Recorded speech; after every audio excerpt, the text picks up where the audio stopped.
नमस्कार दोस्तों, मैं हूं सुरजीत श्यामल। आप देख रहे हैं वर्कर वॉइस .in। दोस्तों, आज का दिन सहारा इंडिया प्रबंधन, उसके एजेंट और जमाकर्ता के लिए काफ़ी महत्वपूर्ण है और इसीलिए मैं लाइव आकर के आपसे कुछ जानकारी साझा करना चाहता हूं। उम्मीद करूंगा कि इसको पूरा देखेंगे। अब ये ज़रूर आप जानना चाहेंगे, जैसे ही इस वीडियो को देखेंगे, तो आखिर ऐसा आज का दिन क्या हुआ था और क्यों महत्वपूर्ण है।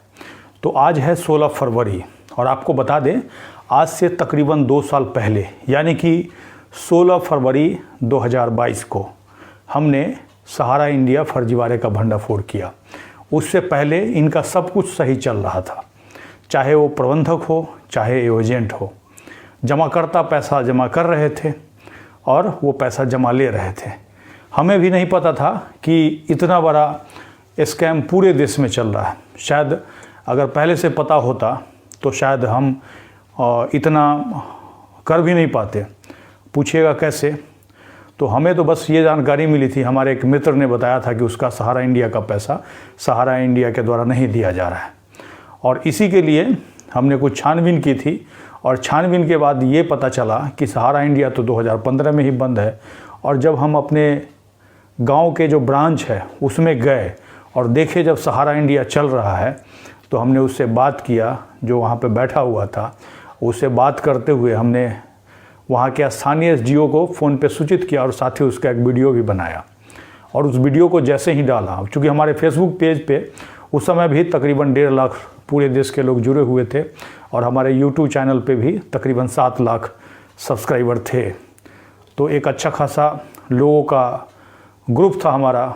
और चूँकि हम पिछले कई सालों से मज़दूरों के लिए काम कर रहे थे और मज़दूरों के अधिकार की जानकारी दे रहे थे, तो लोगों का एक भरोसा था। पिछले कई सालों में हमने बहुत सारे काम किए। अगर आप वर्कर वॉइस .in हमारे ब्लॉग पे जाइएगा तो अबाउट में कुछ काम का नमूना दिया हुआ है। तो इसीलिए लोगों को विश्वास था कि मैं जो भी बताऊंगा कम से कम सही जानकारी दूंगा। और जो कमेंट्स आना शुरू हुआ, उससे ये पता चला कि केवल हमारे यहाँ ही नहीं बल्कि पूरे देश में इस तरह का सहारा का ऑफिस चल रहा था, जैसा कि आप लोगों ने बताया था। और जैसे ही हमें ये पता चला, वैसे ही हमने मजबूती के साथ न केवल इस बात को आप सभी को बताया, न केवल प्रूफ दिया, बल्कि सभी लोगों से अनुरोध किया कि अगर सहारा इंडिया के नाम पे आप पैसा जमा कर रहे हैं तो पैसा जमा करना बंद कर दीजिए।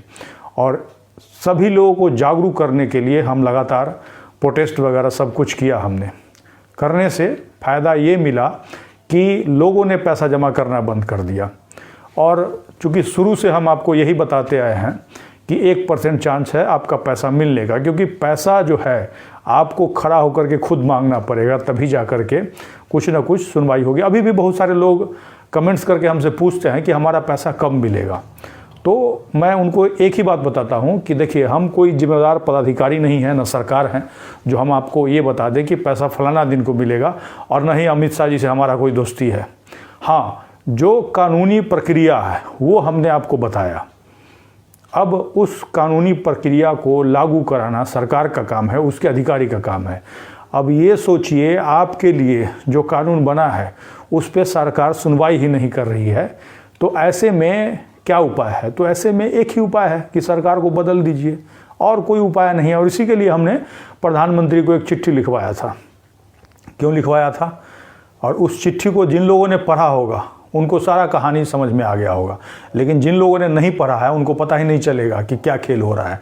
तो जैसे ही ये वीडियो का जो लाइव है एंड होगा, वैसे ही डिस्क्रिप्शन में मैं दोबारा से प्रधानमंत्री को जो हमने चिट्ठी लिखा था उसको अपडेट कर दूंगा। उसको आप डाउनलोड करके एक बार पढ़िएगा और आपको लगेगा कि प्रधानमंत्री को भेजना चाहिए तो ज़रूर भेजिएगा।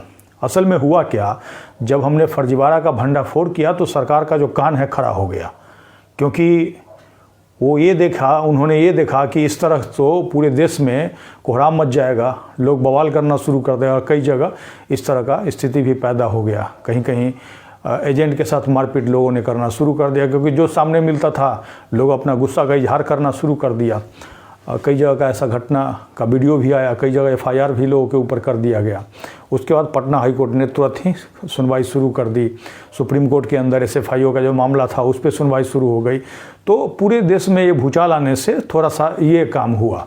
उसके बाद क्या है, उसके बाद अमित शाह जी का 18 जुलाई का अगर भाषण सुनिएगा तो उसमें क्लियर है कि जिस समय हमने इस फर्जीवाड़े का भंडाफोड़ किया था उसके बाद अमित शाह जी ने मीटिंग करना शुरू कर दिया। मीटिंग करने के बाद उन्होंने क्या किया, जो कृषि भवन मंत्रालय के अंदर था ये सहारा सोसाइटी, उसको उठा करके एक अलग मंत्रालय बना करके उसमें ले गए। पहले कृषि भवन के अंदर उसका ऑफिस था, उसको उठा करके ये सीजीओ कॉम्प्लेक्स के पास जो ऑफिस इसका अलग बना है वहाँ ले गए इसको उठा करके।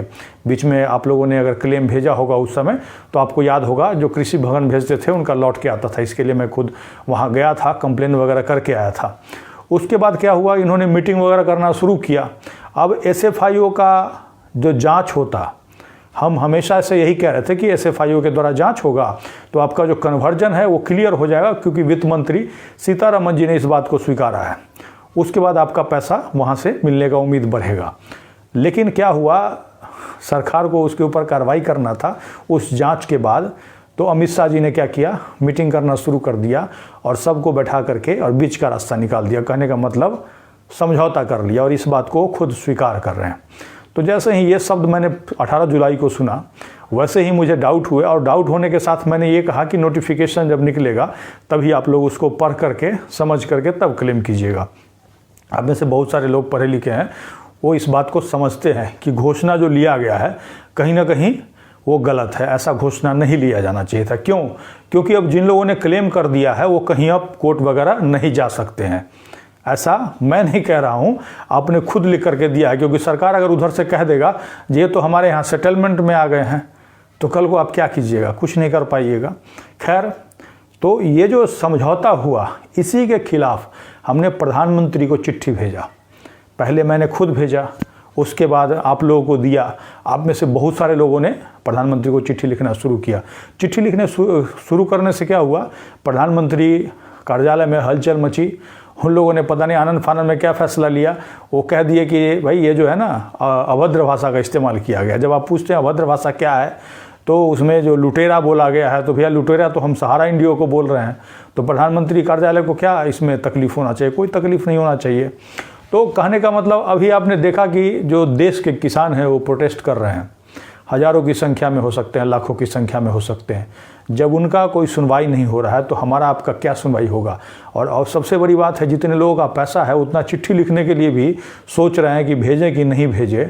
तो ऐसे में पैसा मिल पाएगा नहीं मिल पाएगा, ये तो आपके जोर पे डिपेंड करता है। क्योंकि आपका मामला बहुत अच्छा तुल पकड़ रहा था, लेकिन जैसे ही 3 राज्यों में चुनाव जीतने के बाद अमित शाह जी ने इसके ऊपर ध्यान देना ही छोड़ दिया, आपने देखा होगा। जबकि जब पोर्टल लॉन्च किए थे तो उसके तकरीबन 17-18 दिन के बाद ही वो घोषणा किए थे कि 112 आदमी को हम पैसा दिए हैं। और जितना भी वो घोषणा कर रहे हैं या फिर जितना भी पार्लियामेंट के अंदर जवाब दे रहे हैं, उनका अगर जवाब जा कर के देखिएगा तो पहले उनके जो राज्य मंत्री हैं वो कहते हैं कि 3 करोड़ है। उसके बाद वो खुद कहते हैं कि 1.5 करोड़ लोगों ने क्लेम किया। फिर बाद में कहते हैं कि 1 करोड़ 21 लाख लोगों ने क्लेम किया। तो ऐसा क्यों? जबकि सिंपल सी बात है, सरकार को अगर जवाब देना है तो सही जवाब, आंख बंद करके तो जवाब दे नहीं रहे हैं।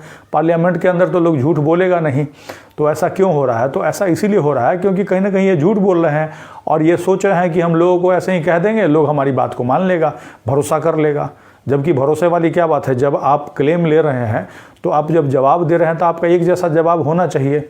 और मुझे तो लगता है कि अगर जो भी 2-4 करोड़ रुपया लोगों को दिए भी होंगे तो कहीं ना कहीं अपने लोगों को दे दिए होंगे। अपने लोग कहने का मतलब क्या, या तो सहारा के प्रबंधक के अपने लोग होंगे जिसका अप्रूव किया होगा। जबकि 90% से ज़्यादा लोगों का रिजेक्ट कर दिया गया है। और रिजेक्ट करने का मतलब समझते हैं? रिजेक्ट करने का मतलब सीधा है कि आप ऑफिस जाइए। बहुत सारे ऐसे ऑप्शन दिए हुए हैं कि ऑफिस जाइए। और हमने तो यहाँ तक सुना है कि एजेंट आपके घर फ़ोन करके आपको बुला करके फिर से शेयर एप्लीकेशन फॉर्म भरवा रहा है। और जो लोग आपको कह रहे थे क्लेम कीजिए, अभी जो कह रहे थे क्लेम कीजिए, वही लोग कह रहे हैं कि शेयर एप्लीकेशन फॉर्म भरिए। और मैं हमेशा आपको यही कहता हूँ कि भाई जब तक आप लोग जागरूक नहीं होइएगा तब तक आप इसी तरह ठगे जाते रहिएगा। क्योंकि सेबी के साथ जब क्लेम की बात हो रही थी उस समय भी लोग से नया फॉर्म पे साइन करा करके और उनका कन्वर्जन कर दिया गया। तो इस बात को ध्यान रखिएगा। हमारे पास समस्तीपुर ज़िला के जो जिलाधिकारी के पद पे जो कार्यकारी डीएम थे, उनका एक रिपोर्ट आया था। उसमें उन्होंने लिखा था कि किसी को भी ज़बरदस्ती पैसा नहीं जमा कराएगा, बल्कि लोग खुद से फॉर्म भर करके इसका मेंबर बनते हैं और अपना पैसा जमा करते हैं। ऐसा कुछ लिख करके उन्होंने दिया था। और अभी आपसे साइन इसलिए करवाया जा रहा है कि कल को आप पैसा एक तरफ मांग रहे हैं और एक तरफ आप जमा करने का फॉर्म भर रहे हैं, तो कहीं ना कहीं आपके साथ आने वाले समय में उसके माध्यम से भी धोखा होगा। क्योंकि सरकार ने ऐसा कुछ नहीं कहा है कि आपको नया फॉर्म जा कर के भरना है। और कई लोग यूट्यूब पे अपने आप को तेज समझते हैं, लोगों को ये कह रहे हैं कि सहारा इंडिया जो कहेगा वो करना पड़ेगा तभी पैसा मिलेगा। तो ऐसे लोगों को मैं आगाह करना चाहता हूँ कि आपको ये बताना पड़ेगा कि भैया आपको सहारा से कितना पैसा मिला है। जो सहारा के बारे में आप ऐसा लोगों को समझा रहे हैं कि सहारा जो कहेगा आपको करना होगा तभी आपका पैसा मिलेगा, तो कहीं ना कहीं ऐसे लोग आपको फंसाना चाहते हैं। और ये सारे लोग आप जाके खोजिए, उनका यूट्यूब का पीछे का सर्च कीजिए, वो फरवरी 2022 के बाद ही यूट्यूब पे आकर के और सहारा के बारे में बताना शुरू किए। उससे पहले कोई नहीं था, उससे पहले आपको बताने के लिए कोई नहीं था। और जबकि अभी जो एजेंट वगैरह के नेता उता जो बने हुए हैं, उनको जाकर के आप चेक कीजिएगा, तो उससे पहले आपको ये नहीं बताया कि सहारा बंद है। वो ये कह रहे थे कि सहारा सेवी का विवाद चल रहा है और सहारा सेवी का विवाद खत्म होगा, सरकार पैसा रिलीज़ करेगी तभी आपको मिलेगा, ये आपको बता रहे थे। ये किसी ने नहीं बताया था कि सहारा इंडिया नेट बैंकिंग बंद हो गया, 2015 में उसका लाइसेंस रद्द कर दिया गया, उसके बाद आपका कन्वर्ट करके आपको सोसाइटी में क्यूसॉप में डाल दिया गया, उसके बाद फिर सोसाइटी में डाल दिया। ऐसा किसी ने नहीं बताया। तो क्यों नहीं बताया? इसीलिए नहीं बताया क्योंकि वो कहीं ना कहीं उससे प्रभावित हैं। आज के डेट में देखिएगा तो फरवरी 2022, जो कि आज का डेट 2 साल पूरा होने वाला है, कल पूरा हो गया, आज 2 साल से ज़्यादा हो गया समझिए। तो उसके बाद सबसे ज़्यादा जो प्रभावित हुए हैं वो एजेंट प्रभावित हुए हैं, क्योंकि आपका पैसा एजेंट ने लेकर के सहारा को दिया। तो कहीं ना कहीं आप एजेंट के ऊपर दबाव बना रहे हैं। तो आप पूरे देश के अंदर जो आप प्रोटेस्ट वगैरह देख रहे हैं उसमें कोई जमाकर्ता नहीं है, क्योंकि जब तक जमाकर्ता नहीं उतरेंगे सड़क पे तब तक कोई उपाय नहीं है। और इसके लिए कहीं ना कहीं आपको जुड़ना होगा। और गलती से भी एजेंट के साथ जुड़िएगा तो कहीं ना कहीं आपको गड्ढे में ले आकर के कूदा देगा। तो इसीलिए हम सभी लोगों को निवेदन करते हैं कि वीडियो के डिस्क्रिप्शन में आपको एक गूगल फॉर्म का लिंक मैं दूंगा, उसमें आप अधिक से अधिक लोग अपना नंबर, कॉन्टैक्ट डिटेल वगैरह दीजिए। क्योंकि आने वाले समय में हम कोशिश करेंगे कि देश के जितने भी जमाकर्ता हैं उसको एकजुट करें। अभी तक हमारे पास 4000 लोगों का पूरे देश से कॉन्टैक्ट डिटेल आया है, किसी से कोई पैसा अभी नहीं लिया है। आपको अपनी लड़ाई खुद लड़नी होगी। पैसा का अगर व्यवस्था खर्च होगा तो आपको खुद अपने एरिया में करना होगा, तभी जा कर के कुछ हो पाएगा। लेकिन इसके लिए कहीं ना कहीं जुड़ाव होगा। एक साथ हम लोग को जो तरीका है सरकार को बताने का, उस तरीके को अपनाएंगे और साथ ही आगे आने वाले समय में क्या क्या कर सकते हैं ये सभी मिल करके ही तय कर पाएंगे। और कहीं ना कहीं दूसरे के भरोसे बैठे रहिएगा, कुछ नहीं हो पाएगा। और इसी के साथ मैं सभी लोगों को कहूँगा कि अभी तक अगर आपने क्लेम नहीं किया है तो एक बार कमेंट्स करके बताइए। और आपसे निवेदन करूँगा कि अगर आपने अभी तक क्लेम नहीं किया है पोर्टल पे तो अभी भी क्लेम नहीं करें। हमारा अपना ये एडवाइस है। इसीलिए कि आप अपने पास के किसी साथी से, किसी पड़ोसी से जा कर के पूछिए कि उन्होंने अगर क्लेम किया तो उनका कितना पैसा मिला। तो कम से कम उनसे तो आप बचे हुए हैं। पूछिएगा कैसे? तो वो तो क्लेम कर दिए। कल को कोर्ट वगैरह जाएंगे तो कहेंगे इन्होंने क्लेम किया है और इनका रिजेक्ट कर दिया, या फिर इनका पेंडिंग है, हमने 5000 रुपया दे दिया, 2000 रुपया दे दिया, बाकी पैसा धीरे धीरे करके देंगे, ऐसा बोल देंगे। और आप तो कहीं भी लड़ सकते हैं, इस बात को आप मान लीजिए। और हम यही बात आपको बताने के लिए थोड़ी देर के लिए लाइव आए थे, लेकिन थोड़ा सा लंबा हो गया, इसके लिए माफ़ी चाहूँगा। लेकिन आपको बताना चाहूँगा आज ही के दिन हमने पूरे देश को बताया था। उसके बाद कम से कम इतना हुआ कि हर आदमी का अगर 500 रुपया ही महीना अगर जमा कर रहा था कोई आदमी, तो 6000 रुपया साल और 12000 रुपया एक आदमी का बच गया। नहीं तो अगर जमा करते रहते तो और पैसा आपका डूब जाता। इस बात को मान लीजिए। और जो पैसा पाने की लड़ाई है उसको कंटिन्यू लड़ना पड़ेगा, बिना लड़े हुए नहीं मिलेगा। इस बात को नोट कर लीजिए। इसके साथ ही विदा लेता हूँ। जल्द ही एक नई जानकारी के साथ मिलते हैं। धन्यवाद।